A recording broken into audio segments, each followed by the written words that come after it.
Hello and a very warm welcome to Zunaira Azhar official wears.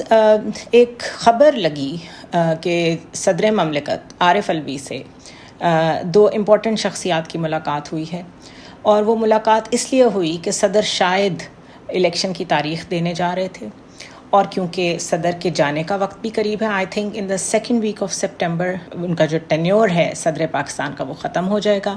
اس کے بعد وہ شاید موجود تو رہیں، کیونکہ جب تک نیا صدر نامینیٹ نہیں ہوتا تب تک وہ اپنے فرائض سر انجام دیتے رہیں گے، لیکن بہرحال ان کا ٹینیور جو ہے وہ by the second week of September ختم ہو رہا ہے. سمجھا یہ جا رہا تھا، سنا یہ جا رہا تھا، اسپیکولیٹ یہ کیا جا رہا تھا کہ وہ شاید جاتے جاتے ایک تاریخ دے جائیں گے کہ اس تاریخ پہ الیکشن ہونے چاہیے، اور پھر وہ تاریخ سپریم کورٹ میں چلی جائے گی، اور سپریم کورٹ دوبارہ سے کوشش کرے گا کوئی تاریخ دینے کی کہ الیکشنز ڈیٹ پہ ہی ہونے چاہیے، ڈیو ٹائم میں ہی ہونے چاہیے.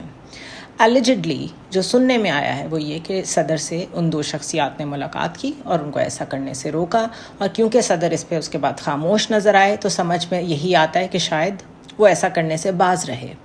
اس سے پہلے جو ایک کنٹروورسی کریٹ ہوئی تھی صدر مملکت کی ایک ٹویٹ سے، جس میں انہوں نے کہا کہ جس پہ بھی اس آرمی ایکٹ کا اطلاق ہوگا، جس پہ میں نے سگنیچرز نہیں کیے، میں اس سے معافی مانگتا ہوں. اس کنٹروورسی کو ہم نہیں ڈسکس کر رہے، نہ ہی اس خبر کو، اس کی اوتھینٹسٹی کو ہم ڈسکس کر رہے ہیں کہ کیا صدر سے جا کے کسی نے ملاقات کی. لیکن بہرحال یہ باتیں، یہ خبریں چھپتی رہیں اور شیئر ہوتی رہیں، ڈسکس ہوتی رہیں. ان دو خبروں کی بنیاد پہ اور جیسی لینگویج مستقل throughout the P D M government صدر پاکستان کے بارے میں یوز کی گئیں، اور میں ان کی ایز اے شخصیت بات نہیں کر رہی، میں جو صدر کا آفس ہے، اس کی جو کانسٹیٹیوشنل ویلیو ہے، موسٹ سپریم آفس، اس کی بات کر رہی ہوں. آپ کسی بھی ایسے ملک میں چلے جائیں، کسی ویسٹرن ڈیموکریسی میں جو اب پارلیمنٹری سسٹم فالو کرتا ہے یا پریزیڈینشیل سسٹم فالو کرتا ہے، but they still have a monarchy in place. ان کا کنگ یا کوئین، انہوں نے اس کی سمبولک ویلیو رکھی ہوئی ہے کانسٹیٹیوشن میں، اور حالانکہ وہ بہت ہی سیریمونیل پوزیشن ہے، لیکن اس کے باوجود وہ اس کی کتنی عزت کرتے ہیں، اس کی کتنی تکریم کرتے ہیں، یہ میرا خیال ہے کسی سے ڈھکی چھپی بات نہیں ہے. بیکاز کانسٹیٹیوشن میں سیریمونیل پوزیشن ہونا بھی ان لوگوں کے لیے بہت امپورٹنٹ ہوتا ہے. ضروری نہیں جو صرف طاقت کا سرچشمہ ہو، جس کی اسٹرنگز ہلانے سے چیزیں الٹی سیدھی ہو جاتی ہوں، لوگ صرف اسی کی عزت کریں. whosoever is part of the system, whosoever is part of the democracy, whosoever is part of the constitution، وہ لوگوں کے لیے بہت باعزت ہوتا ہے. لیکن ہم نے جہاں اور چیزوں کو بہت کمپرومائز کیا ہے، اور جس ٹریجیکٹری پہ آہستہ آہستہ ہماری ڈیموکریسی جا رہی ہے، جو کہ تھی نہیں کبھی اصل شکل میں، بٹ جیسی بھی تھی، اس میں ہم نے صدر کے آفس کو، صدر کی پوزیشن کو بالکل کمپرومائز کر دیا ہے. اور یہ پہلی دفعہ نہیں ہوا، جتنی دفعہ بھی وزراء اعظم آ کے اپنی مرضی کے ایسے صدر اپوائنٹ کرتے ہیں جس کے بارے میں انہیں بہت یقین ہوتا ہے کہ یہ ہمارے بالکل آگے بولیں گے ہی نہیں. For example Rafiq Tarar, for example اس سے پہلے بھی ممنون حسین، یہ سارے بہت ویک پریزیڈنٹس تھے، اور اپنی سیریمونیل پوزیشن بھی اپنی پارٹی صدر سے پوچھے بغیر ادا نہیں کرتے تھے. تو ہم نے آہستہ آہستہ ایونچولی اپنے اس ایک انسٹیٹیوشن کو کمپرومائز کر دیا ہے. میرا نہیں خیال آنے والے وقت میں اگر کوئی صدر پرو ایکٹیو ہو کے کانسٹیٹیوشن کی سپریمیسی کے لیے کچھ کرنا بھی چاہے گا تو وہ کر سکے گا، کیونکہ پریسیڈنٹ سیٹ ہو چکے ہیں کہ آپ سب سروینٹ ہیں ٹو دا سسٹم، آپ خود کچھ نہیں ہیں. یا آپ کے لیے ایک آفس ضرور ہے، آپ اس میں بیٹھیں، پرکس اینڈ پریولیجز انجوائے کریں، but don't try to be the president. That is the message. So ایک تو یہ کمپرومائز ہوا ہے. دوسرا کمپرومائز کیا ہوا ہے؟ دوسرا جو ہمارے چیف جسٹس ہیں، انہوں نے ایک تاریخ دی تھی الیکشنز کی. ان دا فرسٹ پلیس تو یہ مسئلہ کھڑا ہی نہیں ہونا چاہیے تھا. کانسٹیٹیوشن میں صاف لکھا ہوا ہے کتنے دنوں کے بعد الیکشنز ہونے چاہیے، سلسلہ اسی طرح چلنا چاہیے تھا. لیکن بہرحال کیونکہ یہ پاکستان ہے، یہاں سچویشن خراب ہوئی، سیاسی جماعتوں نے غیر سیاسی طریقے سے یہ کہا کہ ہم نہیں مانتے جو بھی لکھا ہے کانسٹیٹیوشن میں اس کو، اور انکار کر دیا. معاملہ چیف جسٹس کے آگے گیا، انہوں نے ڈیٹ دی. اس کے بعد ان کی جس طریقے سے بے عزتی پارلیمنٹ کے فلور سے کی گئی، جس طرح پارٹی کے رہنماؤں نے، ڈفرینٹ پارٹیز نے جو ساری کوalition میں گورنمنٹ میں تھیں، انہوں نے جو زبان ان کے لیے استعمال کی، جو ان کی آڈیوز ویڈیوز ریلیز ہوئیں، وہ ایک اور انسٹیٹیوشن کمپرومائز ہو گیا. And not the first time again. Chief justices ہمیشہ مرضی کے لاتے ہیں لوگ، اپنی جو بھی اس وقت پاور میں ہوتا ہے وہ اپنی مرضی کا چیف جسٹس چاہتا ہے. میں بہت لمبی چوڑی بیک گراؤنڈ میں نہیں جاؤں گی. نواز شریف یہی کچھ کرتے رہے ہیں، آصف علی زرداری انہوں نے اپنے ٹائم میں یہ سب کچھ کیا ہے. اور کچھ بھی ہے افتخار چودھری جتنے مرضی کنٹروورشل ہوں کم از کم ان کی ایک رٹ نظر آتی تھی. انہوں نے فائٹ بیک کیا تھا, وکلاء ان کے ساتھ کھڑے ہوئے تھے, انہوں نے اپنا آفس ریسٹور رکھا.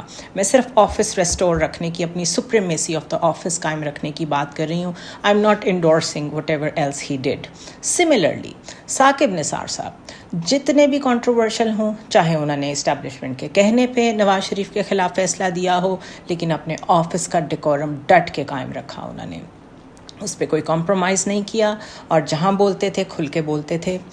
بندیال صاحب کے ساتھ پرابلم یہ ہوئی ہے کہ میرا خیال ہے ان کو 16 جماعتیں اکٹھی ان کے پیچھے پڑ گئیں, اور اس کے اوپر ان کے اسٹیٹ نے بھی ان کا ساتھ نہیں دیا, سسٹم نے بھی ان کا ساتھ نہیں دیا, وکلاء بھی ان کے ساتھ نہیں کھڑے ہوئے.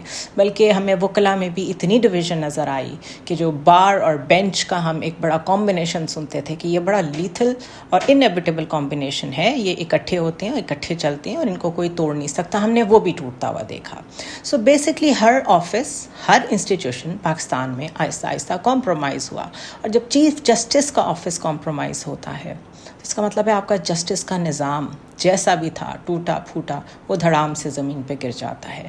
دین it becomes the law of the جنگل.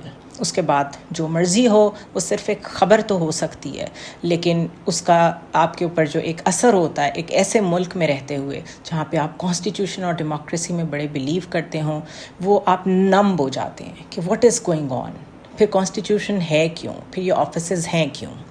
اسی طرح آن ٹاپ آف اٹ جب آپ ایسی خبریں سنتے ہیں کہ فلاں ملک, China, U A E, Saudi Arabia, U S, وہ کنٹریز جن پہ ہم فائنینشلی ڈپینڈنٹ ہیں, ان میں سے ان ملک کی یہ خواہش ہے کہ نواز شریف کی حکومت ہو پاکستان میں.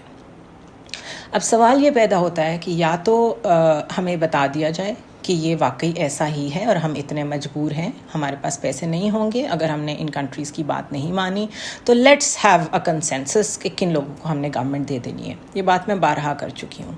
ایٹ دا سیم ٹائم جب آپ نگران حکومت کو دیکھتے ہیں, وہ آپ سے وعدہ کرتے ہیں کہ 48 گھنٹے میں بجلی کے بلوں کی وجہ سے جو لوگ پریشان ہیں ان کو ریلیف دیا جائے گا, وہ ریلیف نہیں دے پاتے بیکاز ان کو IMF الاؤ نہیں کرتا.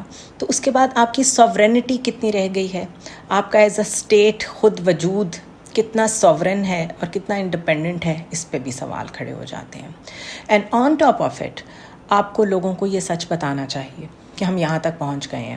سب ریزنز معلوم ہیں, سب گورنمنٹس نے ایک جیسا رول پلے کیا پاکستان کو یہاں تک پہنچانے میں, لیکن یہ سچ بول دینا چاہیے کہ یہاں تک ہم پہنچ گئے ہیں کہ IMF سے پوچھے بغیر ہم آپ کو بجلی کے بلوں میں یا پیٹرول کی پرائس میں ریلیف نہیں دے سکتے.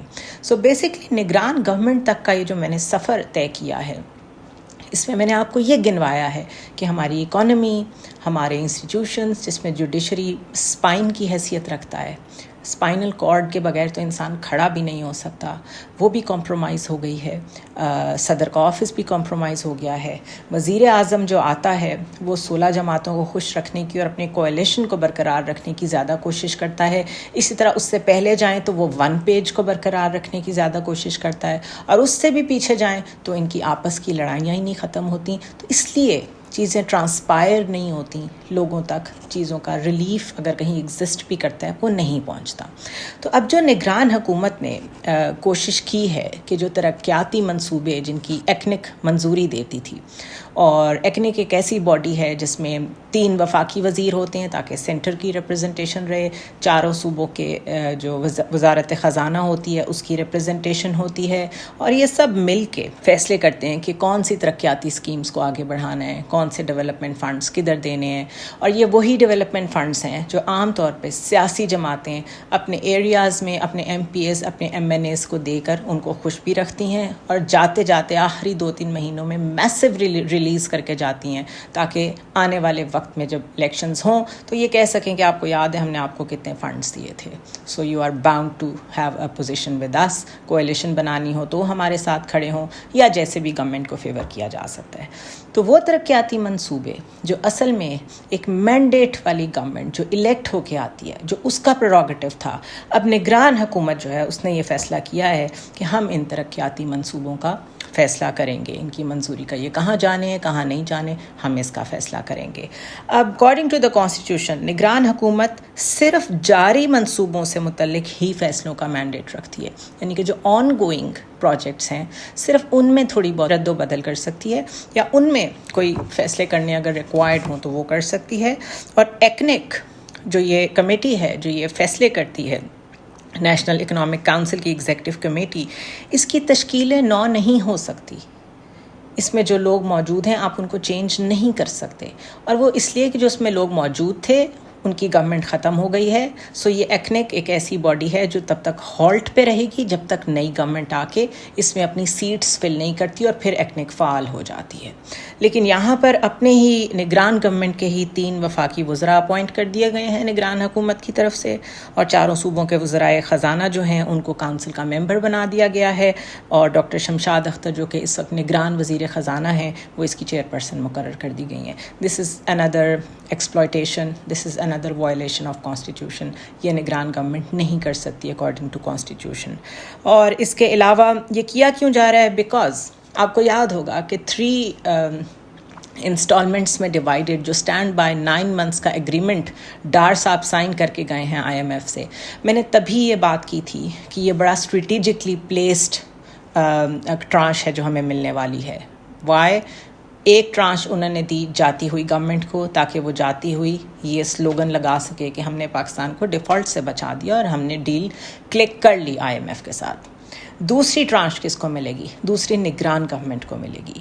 اینڈ ناؤ اگر نگران گورنمنٹ نے آپریٹ کرنا ہے، جو چیزیں جو FBR میں ریفارمیشنز، ریسٹرکچرنگ، جو ریکوائرمنٹ ہے IMF کی، اگر انہوں نے یہ سب کرنا ہے تو ان کو ایکنک کو فعال کرنا پڑنا تھا، اور اسی لیے اپنے کانسٹیٹیوشن کے خلاف جا کے انہوں نے ایکنک کی تشکیل نو کی ہے تاکہ IMF کو یہ سب کچھ کر کے دکھایا جا سکے جو کرنا ضروری ہے، تب آپ کو وہ سیکنڈ ٹرانش ملے گی۔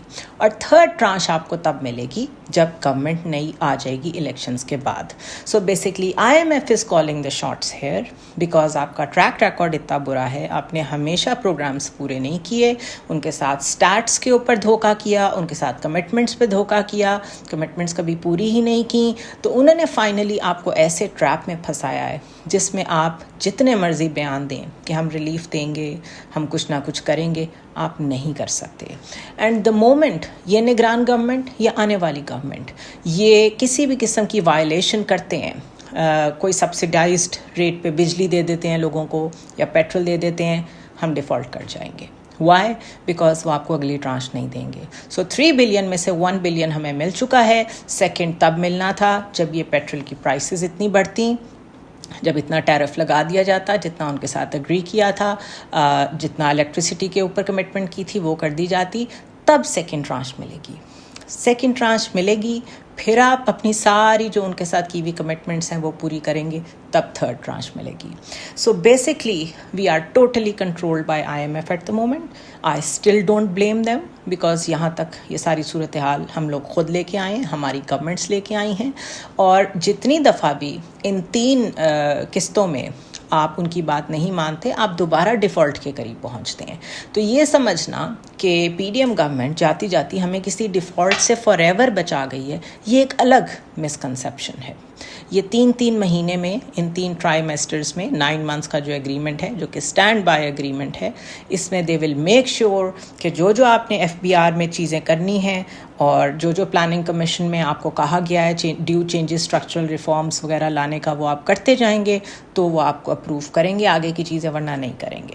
تو بیسکلی اس وقت ہم اٹر وائلیشن آف کانسٹیٹیوشن کر چکے ہیں۔ 2 کی ایگزامپل میں نے آپ کو پولیٹیکل ریزنز کی دی کہ کیسے صدر کا آفس کمپرومائز ہوا ہے، کیسے سپریم کورٹ پریشر نہیں لے سکا، ان کے اوپر چڑھائی کر دی تھی سپریم کورٹ کے اوپر پریکٹیکلی جا کے۔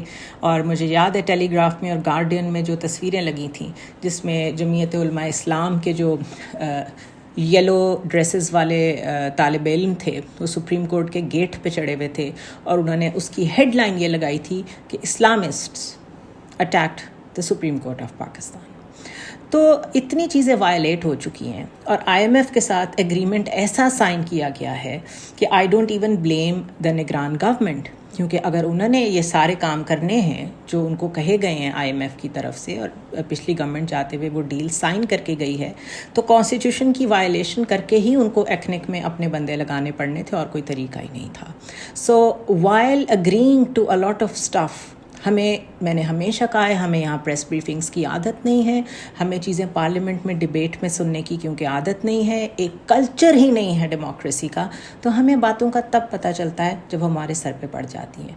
ان باتوں کا ہمیں اب پتہ چل رہا ہے جب ہم یہ کویسچنز ریز کرنے کی کوشش کر رہے تھے کہ یہ گورنمنٹ کیوں نہیں کوئی ریلیف دے سکتی، تب معلوم ہوا کہ basically they are not in a position.